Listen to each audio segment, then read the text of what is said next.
오늘 본문 함께 읽겠습니다. 시작. 이스라엘에 대하여 거슬러 말하는 백성에게 내가 종일 위에 손을 벌려놓아 하였느니라. 우리의 마음밭을 위해서 기도하겠습니다.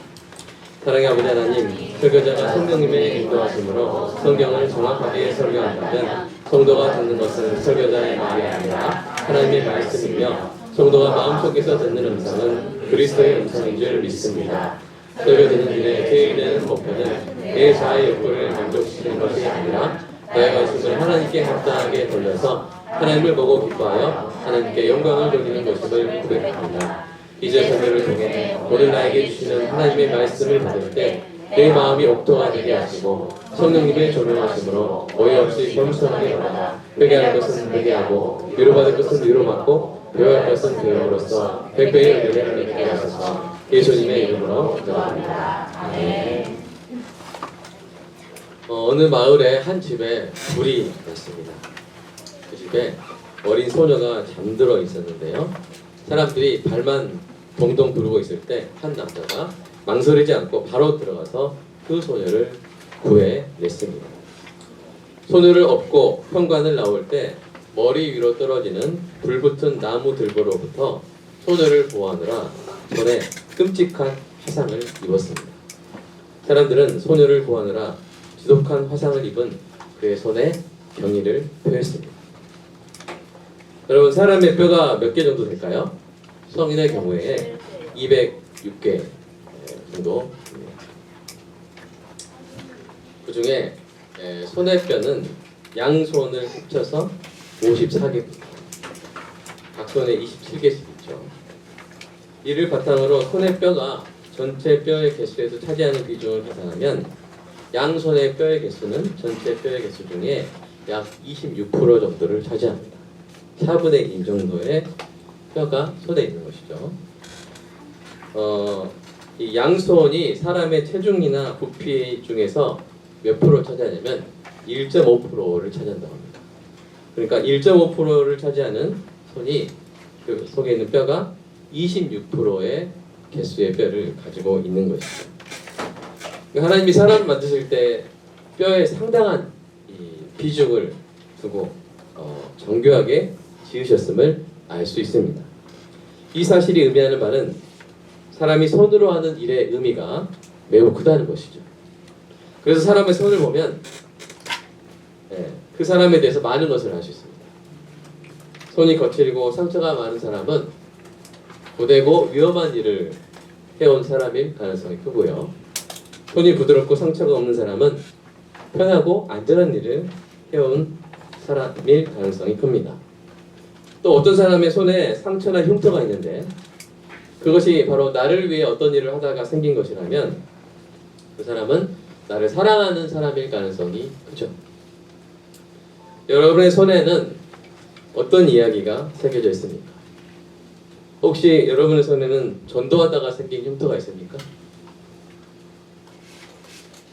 저는 있습니다. 여기 손이 있는데 전도하다가 이렇게 경비 아저씨가 이제 못하게 해서 이야기하다가 이렇게 그 경비실 그 창문 딱 이렇게 닫으셔가지고 그때 손가락에 피가 이렇게 살점이 뜯어 나가서 이제 수술이 아니라 그냥 꿰맸는데 영광스럽게도 주님은 저를 위해서 모든 피를 흘리셨는데 저는 그때 한 방울 흘렸던 것 같아요. 한 방울이라도 흘릴 수 있어서 감사했습니다. 지금도 상처가 이렇게 있습니다. 일단 보고 싶으신 분 꼭 오셔서 여러분, 사랑하는 사람을 보호하다가 그 사람을 위해서 일하다가 생긴 상처가 있습니까? 아마 어머니들은 많겠죠. 요리하다 많을 것입니다. 우리 사랑은 가슴에서 흘러나와서 입으로 표현되기도 하지만 묵묵히 섬기는 손으로 드러나기도 합니다. 그래서 때로는 엄마의 손, 아빠의 손, 아내의 손, 남편의 손을 들여다보거나 만져볼 필요가 있습니다. 그러면 오늘은 여러분이 사랑하는, 또 여러분을 사랑하는 사람의 손을 한번 유심히 들여다보거나 만져보시기 바랍니다. 우리 상호 형제도 엄마의 손 한번 한번 들여다보고 엄마 이거 뭐예요? 어쩌다 생긴 거예요? 한번 물어보시기 바랍니다. 오늘 본문에서 사도 바울은 하나님의 사랑에 대해서 말하고 있죠. 이스라엘에 대한 하나님의 사랑이 어떤 것이었는지를 문학적으로 강조하고 있습니다. 그 사랑을 강조하기 위해서 사용한 표현 한번 볼까요? 내가 종일 내 손을 벌렸느라. 팔을 펼쳤다. 이런 뜻입니다. 이것은 이사야서 65장 2절을 인용한 말씀인데요. 함께 읽어보겠습니다. 시작. 내가 종일 손을 펴서 자기 생각을 따라 옳지 않은 길을 걸어가는 폐역한 백성들을 불렀나니. 아멘. 하나님이 손을 벌리셨습니다. 펴셨습니다. 여러분, 하나님은 영이시죠? 그래서 손이라는 신체 기관이 없습니다. 필요하지도 않으시죠. 성경이 이렇게 표현하는 것은 우리가 뭐라고 말하냐면 신인동형적 표현이다. 신 하나님, 인간이 동형, 같은 형태를 가지고 있는 것처럼 하는 표현이라고 합니다. 그러니까 인간의 눈높이에 맞춘 표현이라고 생각하시면 되겠습니다. 그렇다면 백성을 향해 펴신 하나님의 손은 하나님의 어떤 속성을 보여주는 표현일까요? 첫 번째로 하나님의 손은 하나님의 사랑을 형상화한 표현입니다. 벌린 손, 편 손은 우는 아기에게 팔을 벌리는 부모의 사랑을 생각나게 합니다. 그런데 이 표현은 하나님의 손이라는 이 표현은 문학적인 수사에 그치지 않았습니다. 그냥 문학적인 표현에 그친 것이 아니라 여러분 실제로 하나님의 손이 사람에게 닿은 사건이 있었어요. 여러분 아세요? 하나님의 손이 사람에게 닿은 사건이 있었습니다. 그 사건은 하나님의 아들 예수님이 이 땅에 오셔서 사람이 되어 가지신 그 손을 사랑하는 백성의 몸에 대신 사건입니다.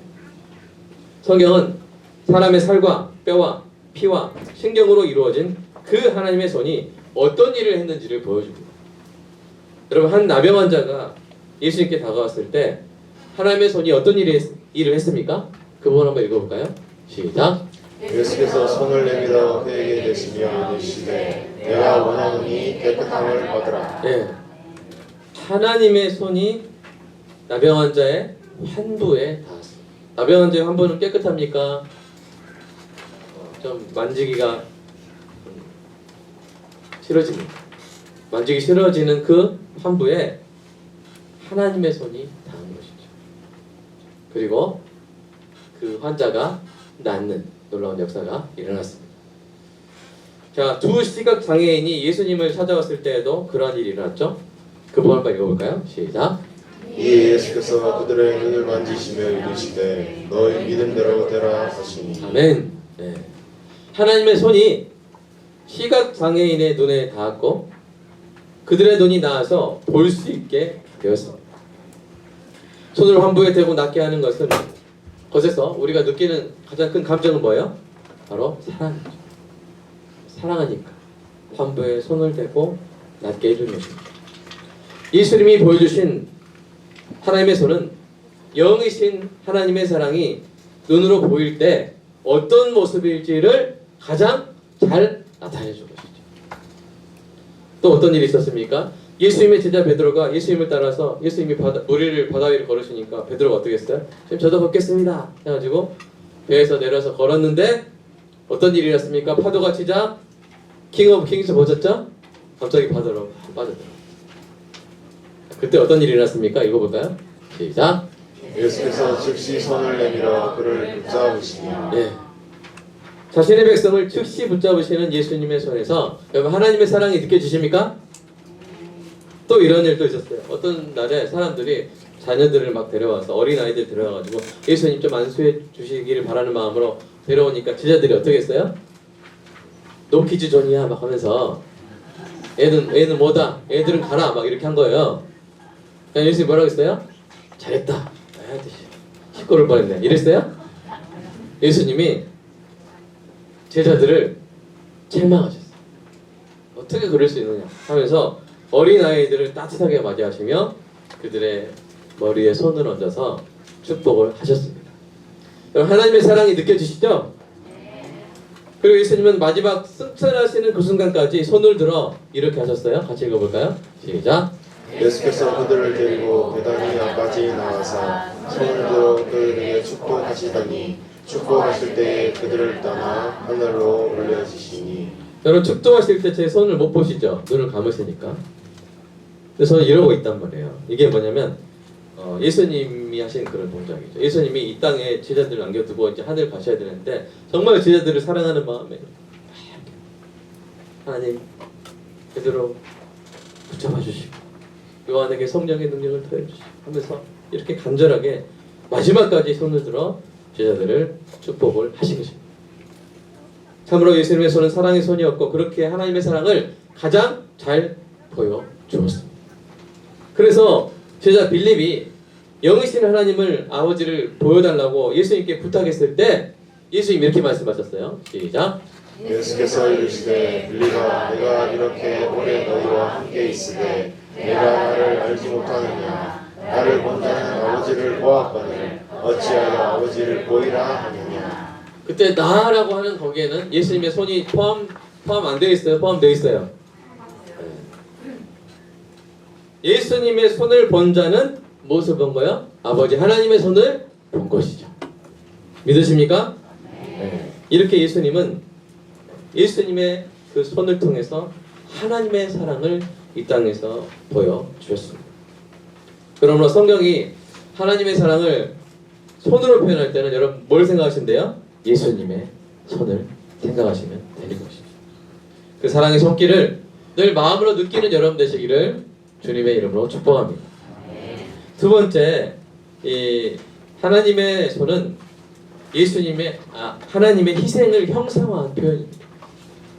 하나님의 손이 희생의 손인지 어떻게 알 수 있습니까? 네, 바로 예수님의 못 박힌 손을 통해서 알 수가 있죠. 그 못은 원래 우리의 손에 박혀야 할 못이었습니다. 죄인을 못 박는 십자가였기 때문이죠. 그러나 예수님이 죄인을 대신하여 우리를 대신하여 그 못을 박히시고 십자가에 못 박혀 죽으시고 부활하신 후에 제자들에게 나타나셨어요. 자, 그때 여러분 그 자리에 누가 없었어요? 이 도마가 없었습니다. 도마가 없어가지고 제자들이 우리 예수님 오셨다 부활하신 예수님 오셨다 하니까 도마가 믿었어요 안 믿었어요? 안 믿었어요. 그리고 뭐라 말합니까? 이렇게 말합니다. 시작. 내가 그의 손에 못자국을 보며 내 손가락을 그 못자국에 넣으며 내 손을 그 옆구리에 넣어보지 않고는 믿지 아니하겠노라. 아멘. 네. 자, 도마가 말한 거예요. 약간 도마 대단한 것 같아요. 어떻게 예수님의 그 손에 못자국에 내가 손가락 넣어봐야겠다. 좀 심하죠? 네, 좀 무례하죠? 그런데 말입니다. 8일 후에 예수님이 제자들이 모인 곳에 다시 오세요. 그리고 그때는 도마가 있거든요. 그 도마에게 이렇게 말씀하십니다. 읽어볼까요? 시작. 내 손가락을 이리 내밀어서 내 손을 만져보고 내 손을 내 옆구리에 넣어보아라. 그래서 의심을 떨치고 믿음을 가져라. 네. 그대로 예수님 말씀하시죠. 그래, 도마야. 내 손에 못자국 만져보고 내 손을 내 옆구리에 넣어. 옆구리에 뭐가 있어요? 창자국이 있거든요. 창자. 봐봐라. 그래서 의심을 떨치고 믿음을 가져라. 라고 예수님이 말씀해 주신 것이죠. 그래서 도마가 정말 그때 감동해가지고 예수님 보고 나의 주님이시여 나의 뭐라 했어요? 나의 예수님이시라 이렇게 한 게 아니라 나의 하나님이시라 그랬어요. 성경에 그렇게 되어 있습니다. 마복음 나의 하나님이시라. 그 말은 뭐예요? 예수님이 곧 하나님이시고 예수님의 손이 하나님의 손이시란 말씀이죠. 고백이죠.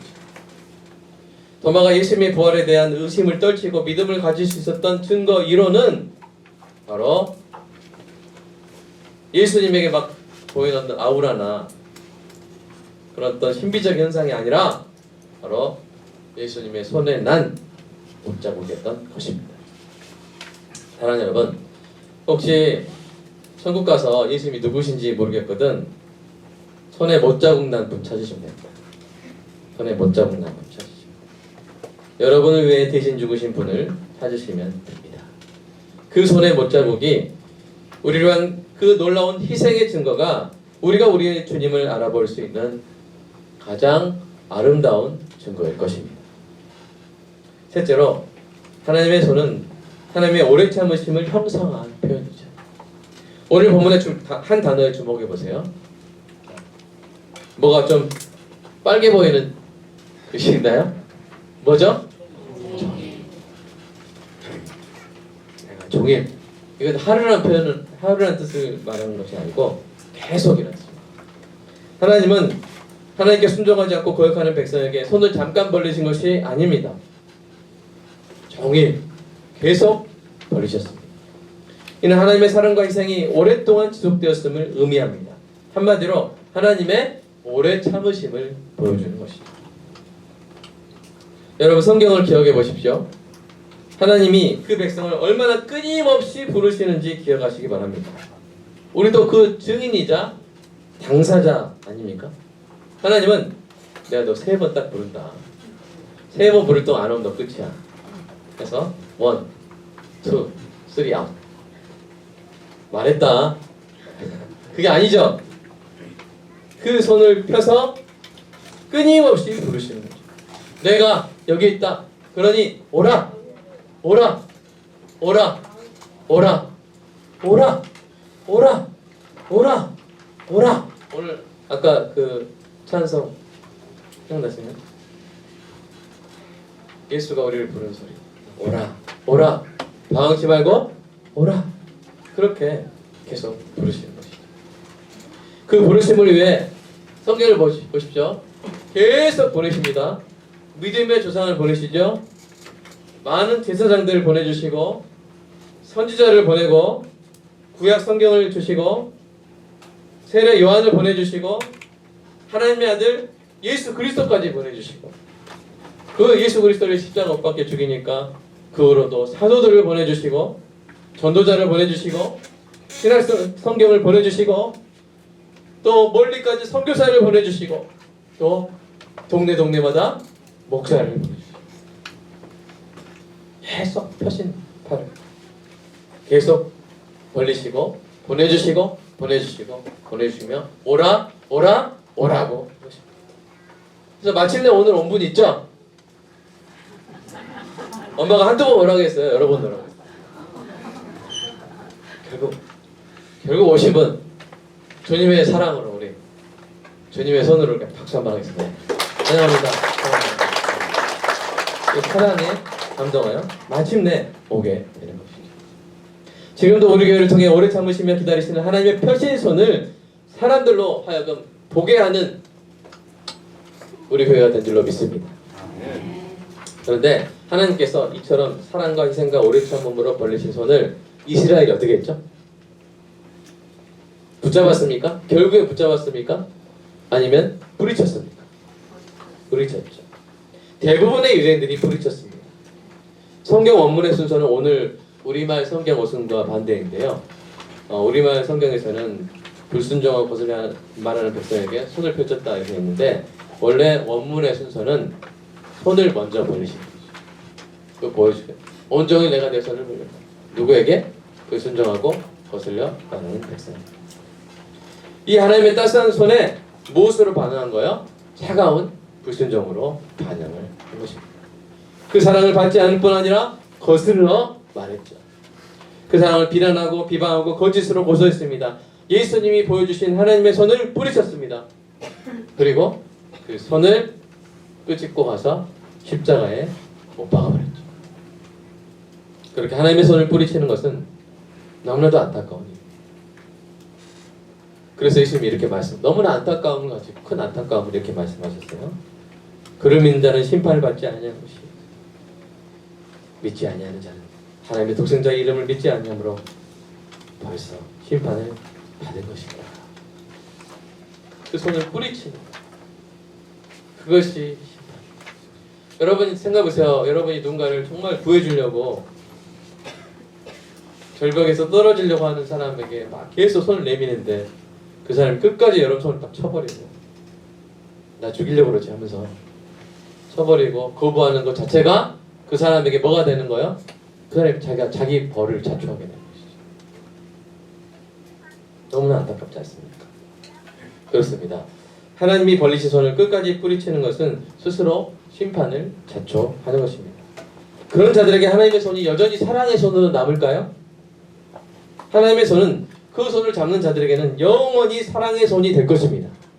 그러나 끝까지 불순종하며 거슬려 말하는 자들에게는 끝까지 뿌리치는 자들에게는 전혀 다른 손이 되는 것이죠. 그래서 히브리서 기자가 이렇게 경고했어요. 같이 읽어볼까요? 시작. 살아계신 하나님의 손에 빠져 들어가는 것이 무서울진저. 예. 여러분 어떤 사람이 힘센 강도의 손에 붙잡혀 있어도 경찰이 오면 구해줄 수 있죠. 어떤 조직의 소나기에 붙잡혀 있어도 더 큰 힘이 있는 조직이 움직이면 구출될 수 있습니다. 여러분이 누구를 잡아도 더 힘센 사람이 그거를 풀 수가 있어요. 근데 하나님의 손에서 건져줄 다른 손이 있을까요? 없습니다. 그 손에 빠져 들어가면 영원한 심판에서 벗어날 길이 없습니다. 그러므로 하나님의 손을 심판의 손으로 경험하는 날이 오기 전에 그 손이 사랑과 희생과 오래 참음의 손일 때 꼭 붙잡으시기를 주님의 이름으로 축복합니다. 은혜로 들은 복음을 지난 시간에 뭐라 했어요? 들은 복음을 뭐 해야 된다고요? 믿어야 한다. 듣는 것 안에서 그치지 않고 뭐 해야 된다고요? 믿어야 한다. 그래야 구원을 받는 것이죠. 참된 신자가 되어야 됩니다. 참신앙의 열매가 맺히는지 확인을 해야 되죠.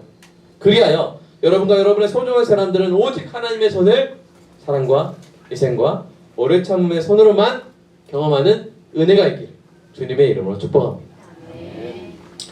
서두에 말씀드린 이야기 속 화재 사건이 일어날 때로부터 10년의 시간이 흘렀어요. 서두에 제가 들은 이야기 생각나시죠? 불타던 집에서 구원받은 소녀가 이제 아름답고 착하고 건강하고 지혜롭게 자랐습니다. 마을 사람들 중에는 그 부모 없는 소녀를 내 딸로 삼고 싶다. 그런 마음을 갖게 된 사람들이 많았어요. 그들이 서로 그 소녀를 딸로 삼겠다고 주장했기 때문에 그 마을 법정에서 그 소녀를 입양할 사람을 정하기 위한 재판이 열렸습니다. 자, 그 재판에 그 마을 최고의 부자가 나섰어요. 그 다음에 가장 학식이 높은 사람이 나섰고요. 그 다음에 가장 권력이 큰 사람이 나섰습니다. 부자는 그 소녀를 입양할 수 있도록 해주면 내가 얘한테 필요한 모든 걸 다 사주겠습니다 라고 공언을 했습니다. 학자는 그 소녀를 딸로 삼게 해주면 내가 최고의 대학원을 보내서 정말 최고의 학식을 갖추게 해주겠다. 그렇게 약속했습니다. 권력자는 어떤 약속을 했을까요? 그 소녀를 저의 후계자로 삼겠습니다. 이렇게 제안을 했습니다. 에어컨 좀 더운가요? 그렇게 그들은 한치의 양보도 없이 자기가 소녀의 양아버지가 되어야겠다고 주장을 했습니다. 그렇게 다툼이 한창일 때 갑자기 뒤에서 법정 문이 딱 열립니다. 그 문으로 한 남자가 뚜벅 걸어왔습니다. 그리고 그 남자가 손을 들어서 소녀의 손을 부드럽게 잡자 소녀의 얼굴에 기쁨이 가득 넘쳤습니다. 그는 소녀와 함께 말없이 법정을 걸어 나갑니다. 그런데 아무도 그를 막지 않아요. 소녀를 딸로 삼으려 했던 부자와 학자와 권력자도 고개만 끄덕거릴 뿐이었습니다. 왜 그랬을까요? 모두가 그 남자의 손에 남은 그 끔찍한 화상 자국을 보고 그가 누구인지 기억해냈기 때문입니다. 누구예요? 네, 혹시 이거 아직도 모르신 분 있으면 옆에서 나중에 설교 끝나고 알려주세요. 사랑하는 여러분, 우리가 천국에 갈 때 이와 비슷한 일이 일어날 것입니다. 예수님이 나를 위해 못 박히신 그 손을 내미실 때 온 우주의 어떤 존재도 우리가 주님께 속해 있음을 부정하지 못할 것입니다. 우리 눈에는 눈물이, 우리 마음에는 기쁨이 넘쳐 흐를 것입니다.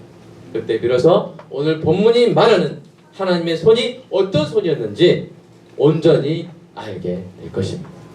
이 놀라운 사랑, 하나님의 손에 새겨진 나를 위한 사랑을 바라보며 그 사랑에 조금이라도 합당한 모습으로 주님을 사랑할 수 있게 해달라. 그리고 주님이 뜻하시면 우리가 주님의 펴신 그 손가락, 아니 그 손의 손가락, 그 손끝이라도 그렇게라도 쓰임받을 수 있게 해달라고 이 시간 함께 기도하겠습니다.